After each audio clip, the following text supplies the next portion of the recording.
Hey, hey, audit and fraud, friends and family. Listen, I've got a question for you.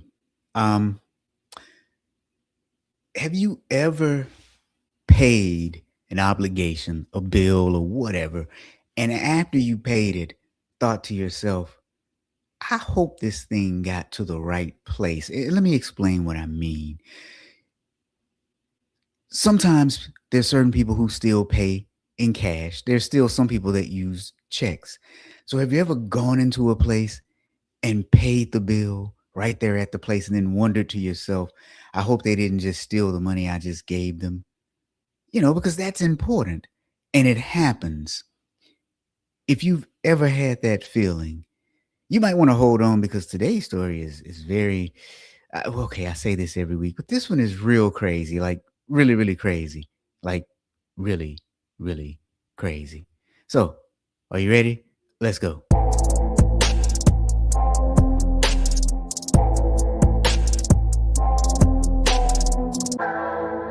Welcome to the Friday Fraudster podcast. Join them as they discuss sad, funny, and sometimes disturbing fraud stories. Be sure to catch past episodes on your favorite podcasting platform or go to www.fridayfraudster.com.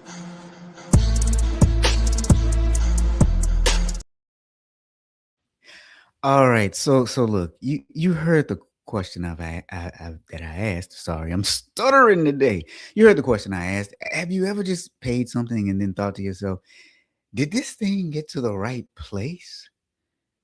Because I mean, we just trust that stuff is going to happen the way that it's supposed to happen. And so before I go any further, let me just bring him up today. Let's uh-oh, the button. There we go. The button There wasn't we go. working. Shoo. Technology problems all over the place, isn't it? No, it's really a user problem. It's operator error 100%. And I'm okay with admitting that. Sometimes you just have one of those days. I'm having one of those weeks. So, you know, it Yeah, I is hear you. what it is. And Marsha says, "Hey, everyone, back again." And I don't know who this. Okay, this is either Carol or maybe Stephanie. I think Stephanie has changed hers where you can see it now. Now, if you notice though, today it's just the two guys because, well, Stephanie's off doing other things, and Christine is. She told me what she was doing, and I forgot. I'm a bad friend. Yeah, normally we have like three. We have four people on one point. Yeah. So, okay. So the question I asked, man, have you ever gone into a place, paid the bill, and then thought to yourself, I hope this is getting allocated to the right account?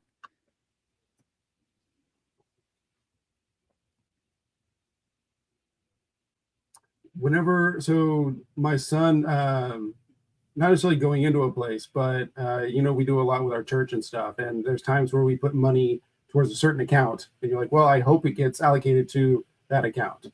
So yeah, I have had that kind of thing. Absolutely. Yeah, and I don't think it's as prevalent as it used to be. Like for example, when I worked in banking, I was doing internal auditing and investigations, and I remember we had this one case where this young lady was doing what's called check washing. So people would send in checks for their mortgage payments, and when she got them, she would literally wash off the pay to the order of name, and she would make them pay to cash. And so she would take the cash, and she actually had her boyfriend to cash the checks. This was a crazy story, but anyway, her boyfriend was the one cashing the checks for her, and so what I couldn't figure out is why would you do such a stupid crime? Because at some point, the Yeah. person whose mortgage payment was missed actually called up and said, "Hey, my mortgage didn't get paid." So, Yeah, we've had several of those, right? We've had several of those instances. You're like, what's your end game here? Like, there's no way you don't get caught. yeah, like there's absolutely no way that you don't get caught when it comes to checks and stuff like that. Now, I did have Yeah. another case recently that was real interesting. So, my my dental insurance, it's fairly affordable, so I just pay it for the year. So in Yep. January, I just write the check for it. And so this January, I wrote the check for the dental insurance, In January, I had insurance apparently. February, I had insurance apparently. And then March, I get this letter saying that my insurance was canceled. And I'm like, what do you mean canceled? Uh-huh. You all just sent me a statement showing that I have a negative balance. So that means that it's all paid up. This guy sat on the phone and he said to me, well, no, I'm showing that we actually refunded your money. And I'm like, well, okay, I checked my bank and no, you did not refund my money, but also Uh, you sent me a statement with a negative balance and it draws against that balance every month, right? Right. So, you know, it makes you wonder about the integrity of payments that you make, right? Makes you really wonder about the integrity of payments that you make. it does. And, I try to pay for a full year when I can, because normally you save money by doing that. But I haven't so far, knock on wood, I haven't had a time where I paid for a full year and then a couple months later it didn't work out. So hopefully I don't run into that kind of problem. Yeah, yeah. So I just glitched out for a minute. I turned my VPN off so I could get better reception. So I only caught the tail end of what you said. Now Marsha says you have to remember when Christine tells you something. Look, I barely remember the conversations I have with myself. So Carol said, yep, it is Carol. Okay, called it. And she said, no, I don't pay cash. There's always a paper trail. Oh no, wait, Heather, what's happening? Heather said the power is out there in Jacksonville, Florida. Do you guys have a storm coming through or something? Um, hopefully, if you do have a storm coming through, hopefully everything is okay. I lived in Jacksonville for a long time, like 20 plus years, and the whole time I was there, we didn't have a really, really bad storm. And I think a year or two after I left, one came through and it flooded downtown. I mean, just awful. I was like, whoa, that's scary. I wouldn't know. We never flood here in the Houston area. More like every other week. you, I kind of feel like in Houston though, a lot of that is self-inflicted pain because of the drainage issues. Well, we're built on a delta.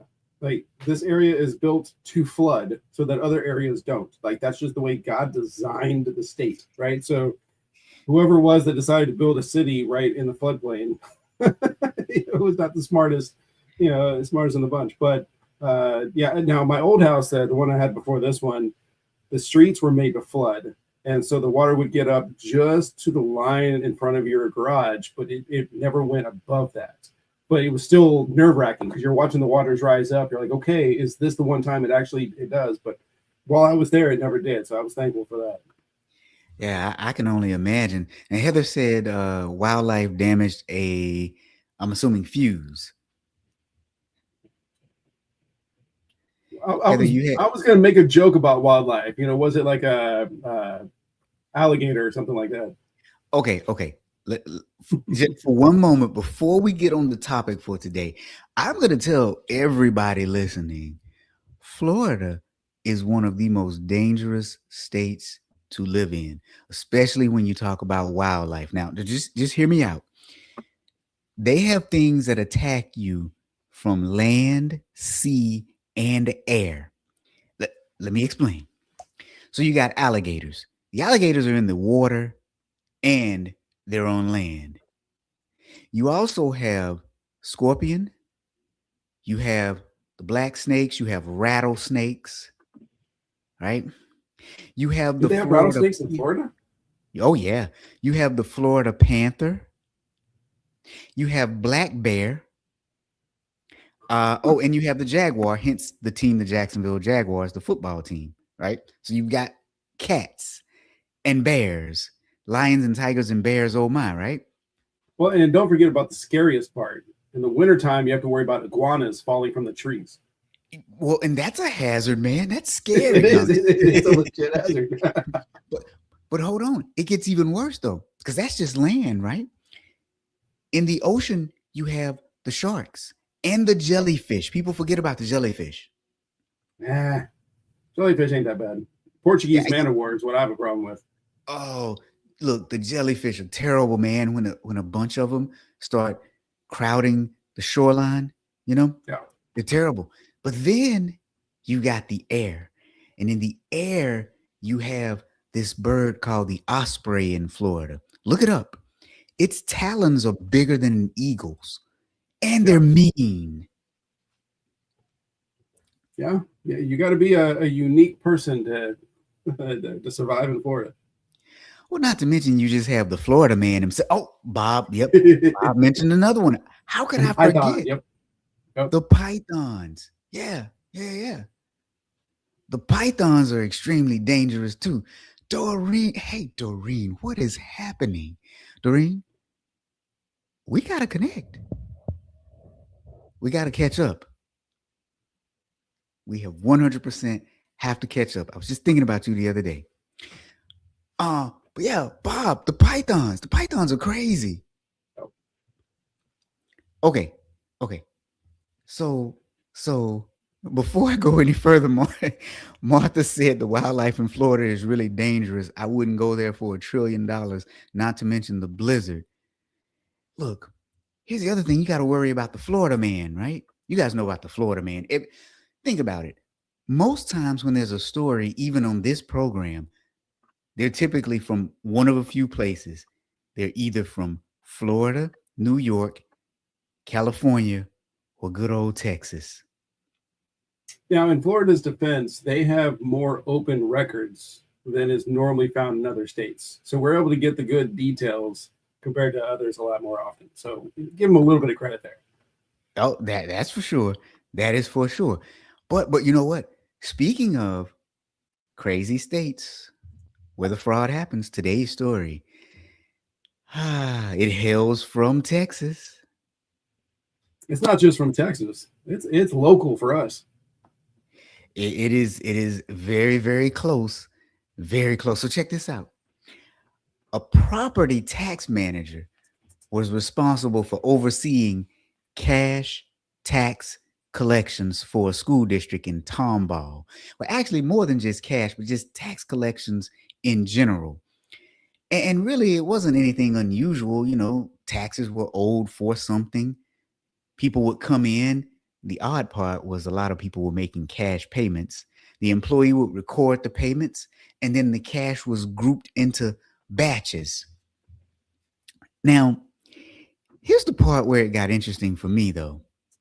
When the batches of cash reached about $15,000 to $20,000, that's when the district closed out a record and deposited the cash into the bank.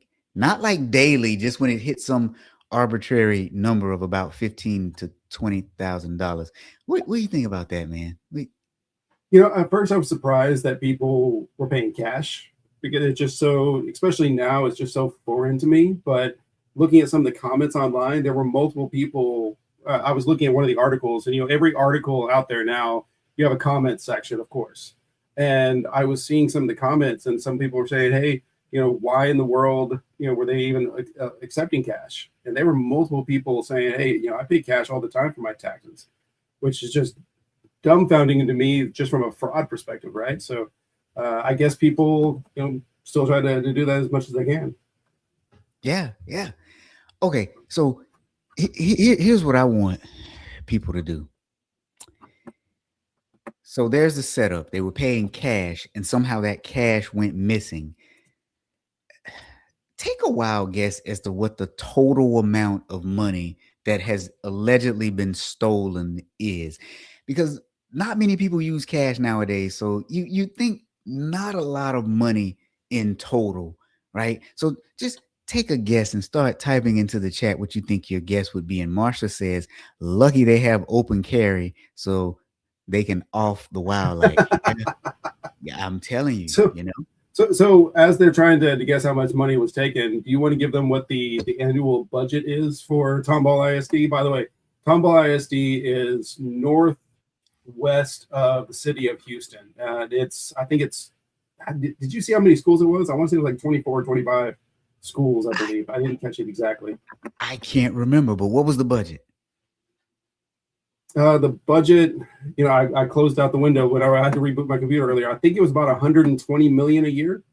Oh, that's not a lot. Yeah. Let me see if I can find it real quick. I'll be the Christine doing the research here for us. Let's see. That's not a lot. Now Heather says, "Yeah, I'm not carrying around that much cash for Oh, any real reason." no, I'm sorry. It's 264 million is their annual budget. Oh, wow. That's all? 264. Yep.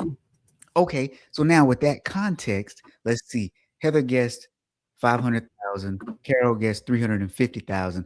Would you like to change your answer based on their budget now? Does that increase or decrease your potential answer now? Ooh, that's that's pretty interesting, dude. I had forgotten how much it was. 'Cause I think I looked it up in my research. So, hmm, very interesting. There's What did you say it was again? 24 campuses, 23,000 students. So 23,000 students. And what'd you say that budget was again?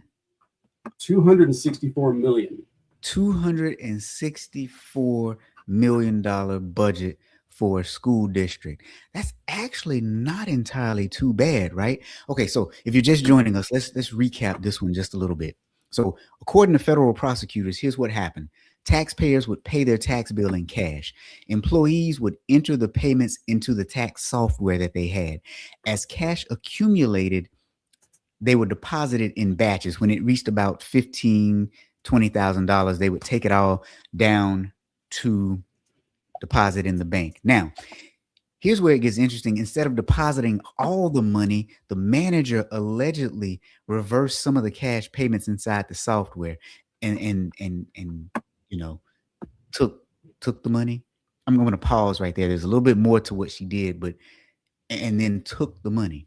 So now I ask you guys to guess how much you thought was missing. I think Carol says, "Oh, so now I'll change it to 1.5 million," and then Heather changed it to 2 million. That was a good question, Thomas, because unprovoked, look at the answers. Yeah. 500,000, 350,000. Okay, let me just tell you, I'm still shocked by the number either way. And why did I just lose it in my notes? It was like $980,000. Yeah. Yeah. It was just short of a million, which, I mean, if you think about it, 264 million, I assume about 200 million of that is going towards a football stadium because we're Texas, so we have to have gigantic high school football stadiums.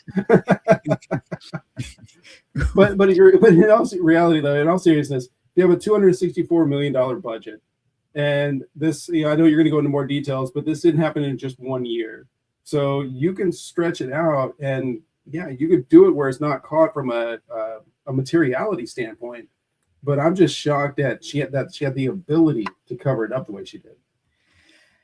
Yeah, and I think that's what I really want to dig into today because allegedly it happened from 2018 until 2023. Yeah. And what happened was they saw some suspicious activity during 2023. Now, they hadn't disclosed what that suspicious activity is that tipped them off, but that's a lot of money to have gone missing, right?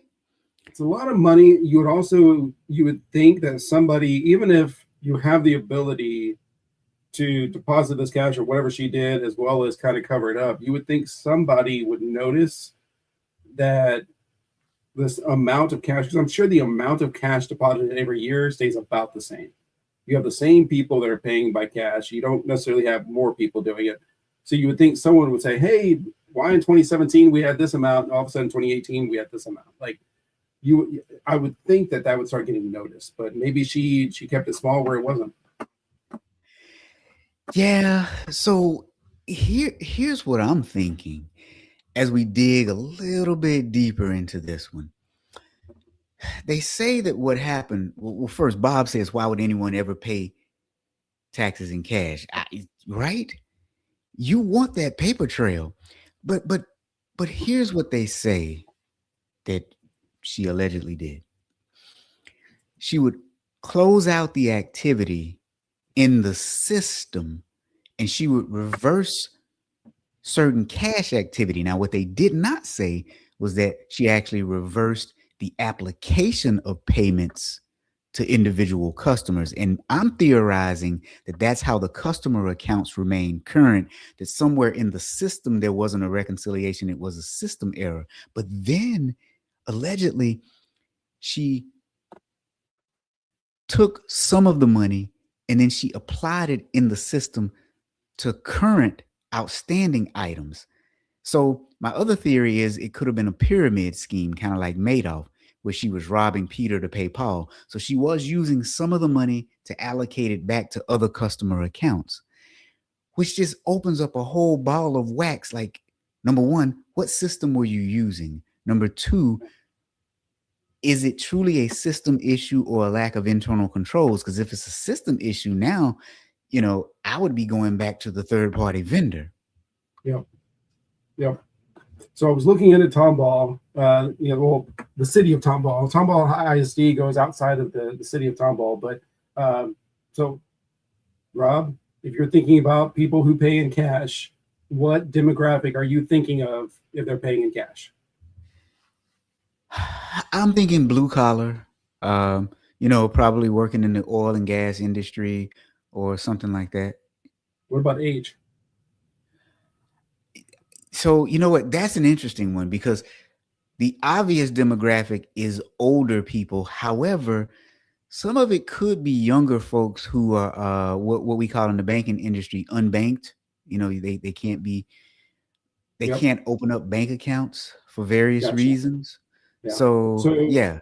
So the national average of people that are 65 or older is 17%, and then Harris County, which is the county that the city of Houston is involved in, is only about 12% at 65 and older. Tomball's residence is right around 21% at 65 and older. So that's probably where that cash is coming from. So the question of why is it cash? It's probably the older generation that's just what they've always done. That's what they trust. They've had multiple times where they couldn't trust the banks, and so that they're more cash payers. So that's my hunch. That's my instinct. That's a good instinct, but here's what I'm wondering.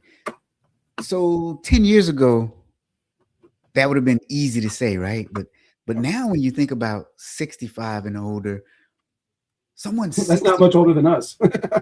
Right. And they would have seen the computer revolution, Oh man. Or are we just that old and in denial? That's Well, I know. So I mean, you say 65 and older, and we might immediately think 65. But like my grandparents, they're in their 90s and they still give cash for gifts. And then them, and now when I didn't see it whenever I did my research, I don't know if you saw it yourself. Was this cash, or does that also include checks? Because my in-laws, my parents, my grandparents, they all still write checks for quite a bit of things. Yeah. That was the other thing that I was wondering, and I tried to do some research, and I couldn't give a definitive, but it looked like cash. It's kind of how it felt, because normally when you say cash, you say cash and checks if it's also checks, and all I saw was just straight up cash. Well, and the other thing I'm thinking is if I wrote a check and it's still outstanding months down the road, I'm inquiring, why haven't you cashed my check yet? Yeah. So now Heather says, aren't illegals buying houses in Texas? I mean, I think everywhere.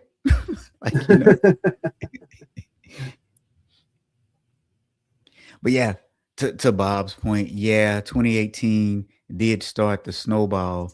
I had done this statistic where I figured out how much money that was per month and per year. And I can't find it right now because to me, that school district budget really is not that big. I mean, I know, what'd you say, Thomas, a few $100 million? 264 million for a budget. Yeah, that's actually not a lot of money for a business. Yeah. If you're used to dealing with large dollar amounts, yeah, $1 million missing from a business of only of 200 million That's I substantial mean, to me. it's substantial. But if you're talking about 1 million out of 264 million, and that's the annual budget, I mean, that's like, using a squirt gun when you're talking about a pool, right? It's just, you're not gonna necessarily notice unless you have good controls in place. Yeah, yeah. So yeah, and it's weird because from everything I've read, let's just catch everyone back up now. You pay cash, the employee records it in the tax software. Once the cash payments accumulate to about 15,000, the person takes the cash to the bank, but then reverses it out of the system and then enters it into a new batch into the system. So it sounds like she wasn't taking all of the cash and reversing it, but just reversing some and then keeping some for herself. Um, so yeah, bank reconciliation. Anyone like? But if she's manipulating the system, then how's a bank rate going to catch that?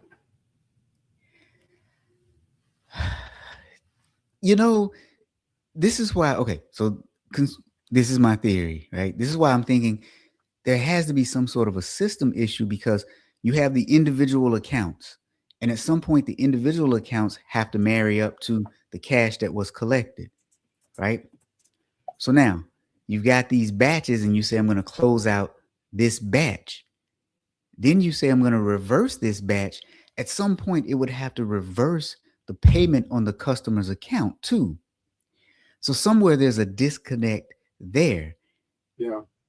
Now we also, I don't think you prefaced this at the very beginning. This is technically alleged. She's been charged with the crime, but she has not been found guilty yet. But whenever you mentioned Madoff, yeah, it definitely seems like some kind of a Ponzi scheme of some sort where she was just having to bounce it, but between the accounts, like you said, they were covering the accounts. Yeah, yeah, man. Look, man, I've said allegedly a few times here. I get tired of saying it. But goodness, you have to. just, Bob just just says covering from a legal perspective.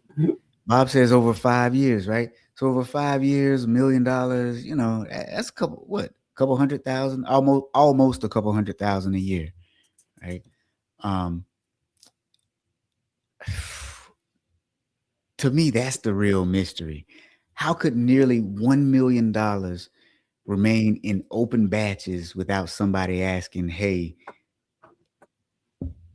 are we going to close these out or where did this money go? Okay, here are my stats. Okay, I found them. So $996,000 over roughly 57 months from September of 2018 to June of 2023. That's roughly $17,000 per month, roughly, right?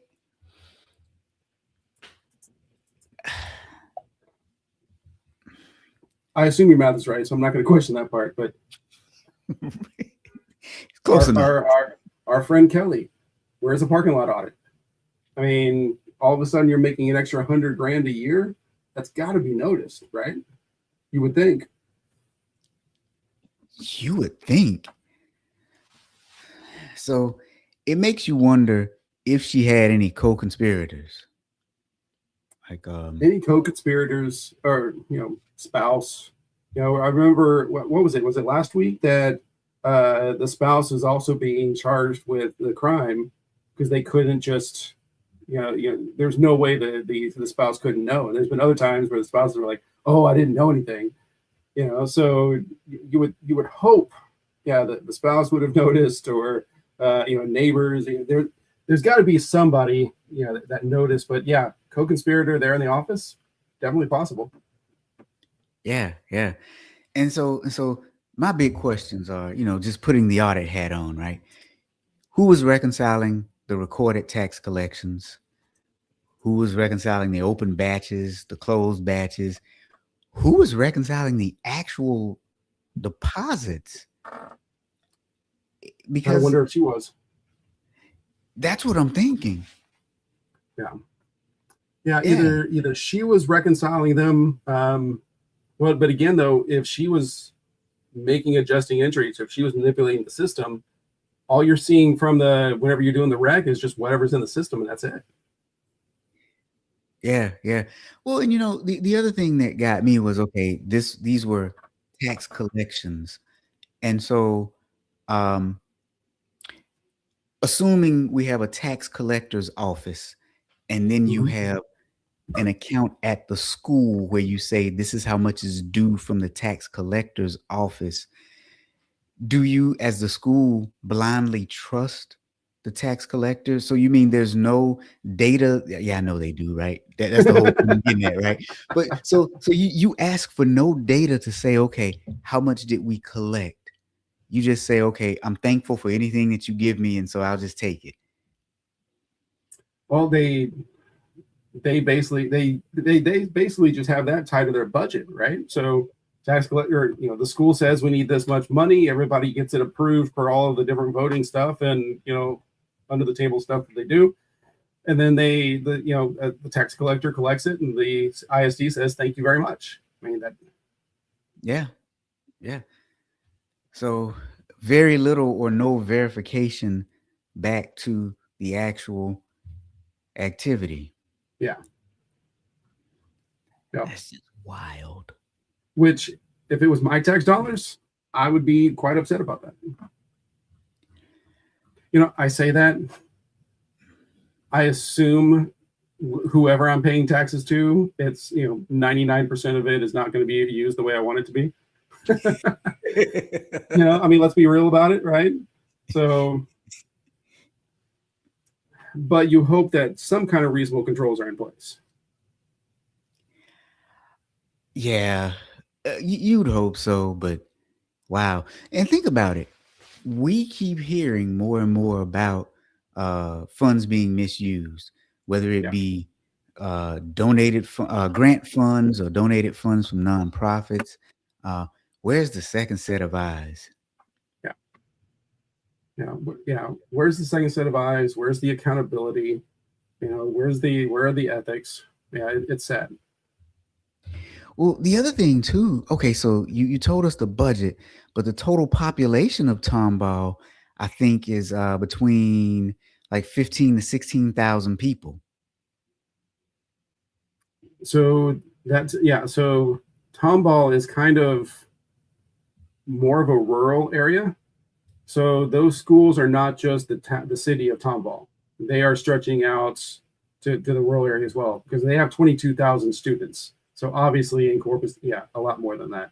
Yeah, So, that's interesting. So yeah, the estimated population is 15, but the obviously the metropolitan statistical area, the MSA, is 7.9 million, but that includes Houston, Pasadena, the Woodlands, etc.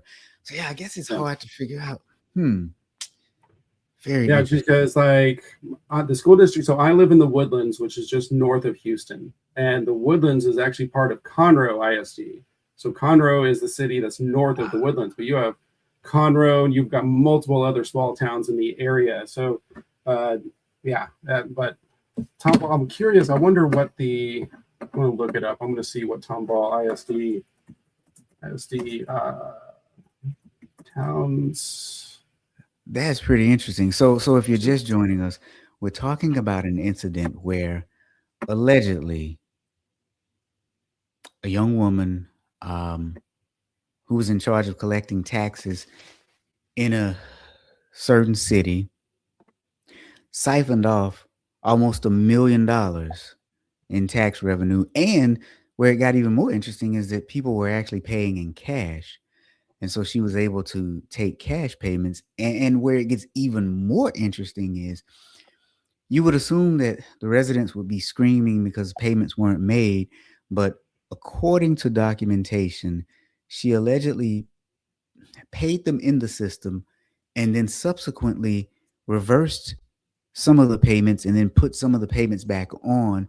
So my guess is you had some residents whose statements were in flux. Like sometimes they would owe and then it got cleared up the next month. And so they just said, okay, I'm not going to worry about it. Then it was back on the next month, then back off the next month. Because other than that, I don't know how this could have been done. Yeah. It's very odd. Bob, Bob said, "Does she have horses?" Yeah, doesn't it remind you of Rita Crunwell? Yeah, except for a lower dollar amount, right? Because Rita siphoned, what was it, 50 million from Dixon, Illinois. If you guys don't know who Rita Crunwell is, go and watch the documentary "All the Queen's Horses." I think that's the name of it. Um, Rita Crunwell stole, and she was convicted and went to jail. Stole about 50 or 60 million dollars from the town, and she purchased horses. She had horse stables, and she competed with her horses, and I guess she used all that money to fund her horse riding activities. So I did look as far as Tomball ISD, what all it includes. So part of the Woodlands where I live, part of Spring, which is another very large area from here, and then there's other Pinehurst, Deck Prairie, Huffsmith. So you've got multiple areas like that that feeds into it. It's basically kind of a North Houston, area there. So you have a wide variety of people, wide variety of incomes that pulls into it. But yeah, I'm willing to bet it's that more local town ball, the 65 and over crowd that are paying the cash like that. Yeah, so that makes more sense. I don't know. Did we miss anything today, Thomas? Because I don't have anything else on this one. This is Well, there's not a lot of information on this yet, right? I mean, she was just charged with it, so I'm sure more information will come out. She's innocent until proven guilty, even though it seems like the facts are kind of stacked against her here. Um, you have, if your constituents only want to pay in cash, obviously you have to give that ability. But anyone in your organization, if you're allowing cash, you've got to have multiple controls in place, right, to be able to prevent something like this from happening. And I like that they have controls. They obviously have controls in place. They're like, look, 15, 20 grand in cash. All right, get it to the bank. So it's not like they're allowing it to pile up to $100,000 before they do it, but there's a disconnect there. There's something going on, and then system access. And let's be real. There's a strong chance the system that they're using is something like QuickBooks, right? They're not going to have some expensive, high dollar, accounting system. So the ability to have segregation of duties within the system is probably limited also. Yeah, it looks like that school district is in need of an audit. We're an audit system, one of the two, or both. Right. All right. That's all I got for you guys this week. Thank you for joining us for this episode of the Friday Froster. We'll see you next week. See ya.